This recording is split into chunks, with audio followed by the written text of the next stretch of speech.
Hello, class. Welcome to our lesson today dealing with rates and ratios. This is the beginning of chapter 5. There'll be a lot of fractions, a lot of simplifying, a few other things that we need to talk about as we move through the chapter. So let's go ahead and get started. First thing that we need to look at is just unit conversions. So the question to you is, do you know how to convert from like minutes to hours? So for example, you know there's 60 minutes in an hour, or seconds to minutes, hours to how many hours in a day. I'm not saying you have to memorize every one of these, but there are a lot of these that you should know already.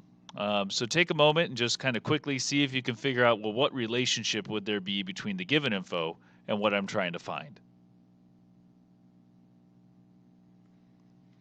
Okay, here are all the answers. Probably the hardest one is dealing with this last one, number 6. It says 1 week is so many hours. Well, in order to get from from week to hours, you got to change the week into 7 days. So you make that into 7 days first, and then multiply by 24 to get to the 24 hours per day. Obviously, these numbers here, like 3 and 4, are decimal answers. You could have it as a fraction as well. So 15 seconds is 1/4 of a minute. That'd be another way to write that answer. But those type of conversions, find one online that you like that you could print out, or your docket typically has one, or you can probably find that information somewhere. Focus on the ones that are in the same units, so like metric to metric or customary to customary. Those would be some things to think about there. Okay, the next thing to look at is dealing with the idea of a rate. So the word per is important to this. So for example, dollars per year, that's a rate because it's number of dollars per how many years. Inches per year, meters per second, pounds per acre, excuse me. And all of those things are fractions. So I'm just highlighting a few of them, like dollars per year. That probably is average rate of a professional athlete of these four. And that's how much money per year. That's what's known as a rate. That's a ratio that has some labels to it, essentially. Okay, so dollars per year, things like that. Okay, if you see the word per, that means division, okay, of that second version.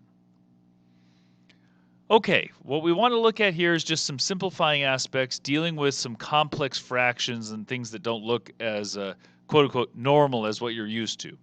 So this says it's a half cup for every 4 fluid ounces. Now remember, the division bar here just means, or the fraction bar just means division. So this is 1/2 divided by 4. To divide by something, I could multiply by its reciprocal, and this becomes 1/8. That means it's 1 cup for every 8 fluid ounces. I just put the units that I started with back in. Now, I know there's other ways to find these answers. Okay, I want you to make sure that you're able to take a complex fraction like this, a fraction that's embedded in a fraction, and divide it out and do the keep, change, flip idea to find it. So there's 2 ways you could write this answer. 1 cup is 8 ounces, or 1/8 of a cup per ounce. Those would be the same. The next one is 2 divided by 3/4. That would be the same as multiplying by 4/3. And when I take 2 over 1 times 4 over 3, I get 8 over 3.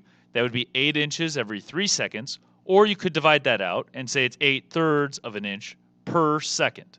Okay, so if you want the per second one, you just divide those numbers. So in the first one, I took 1 divided by 8. That's per ounce. 8 divided by 3 in the second one, per second. The next one says 3/8 cup sugar for every 3/5 cup flour. Take 3/8 divided by 3/5, keep, change, flip. I divide that out, I get 5 cups sugar for every 8 cups of flour. That's probably more likely the scenario that you'd see if you're into baking. The next one has 5/6 gallons over 2/3 seconds. So 5/6 divided by 2/3, I keep, change, flip, simplify a little bit. That'd be 5 gallons every 4 seconds. Remember, the units that were in the original are the same units in my new fraction. And if you divide that out, that's the same as 5/4 of a gallon per second. Okay, so it depends on kind of the wording of the question. I would say letter C, you probably want this 5 to 8 cups ratio, or excuse me, rate. Whereas here, you might want to know how many gallons you're using per second. It kind of depends on the application of the question. Okay, the next thing is just dealing with one simple piece of a rate, which says that this communication satellite that's orbiting around the Earth is going 18 miles every 4 seconds. So the rate for the problem could be 18 miles every 4 seconds. Now, I'm simplifying this down to 4.5 miles per second just by taking 18 divided by 4. Okay, think of that. That's kind of what's per one of something is what also known as a unit rate. We'll talk more about that later on. But the idea is each of these are a rate, but one's a little bit more simplified. So the ratio table, 4 seconds, and it goes 18 miles, and you just kind of keep adding that in. That's all this table is doing. So each time you add 4 more seconds in, I should add 18 miles into my answer. Okay, that's all the ratio table is really telling you. The important thing here is when you're figuring out miles per something else, okay, it's miles per minute, miles per hour, okay, whatever we're looking at.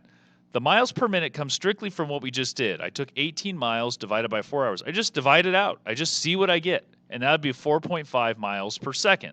Or excuse me, miles per minute, excuse me. If I want to figure out miles per hour, if it's 4.5 miles in 1 minute, I need to multiply that by 60 to figure out how fast it's moving. And once you notice that it's 270 miles per hour, that might register to more of you like, oh, that's pretty fast, okay, as I'm looking at that situation. If I want to figure out how far in 1 second, I can take the miles per minute and divide by 60 because there's 60 seconds in a minute. And think about it. If it goes 4.5 miles in a minute, shouldn't it go less in a second? Okay, and if I divide by 60, I get 0.075 miles in 1 second. The last question says, well, how far would I go in half a second? Well, if it goes this far in 1 second, think about it, I would have to cut it in half or divide by 2 to figure out a half a second. Okay, now there are lots of ways to find this. If you search unit conversions, there's lots of ways to deal with it. One option is to use kind of more common sense approach. Okay, I know if I should multiply, should I divide? Okay, that's where some of you get caught up on. So what we want to introduce is some other options that might help you as you find these answers. One of those is what's called unit analysis. Now, this is a big topic in your science classes.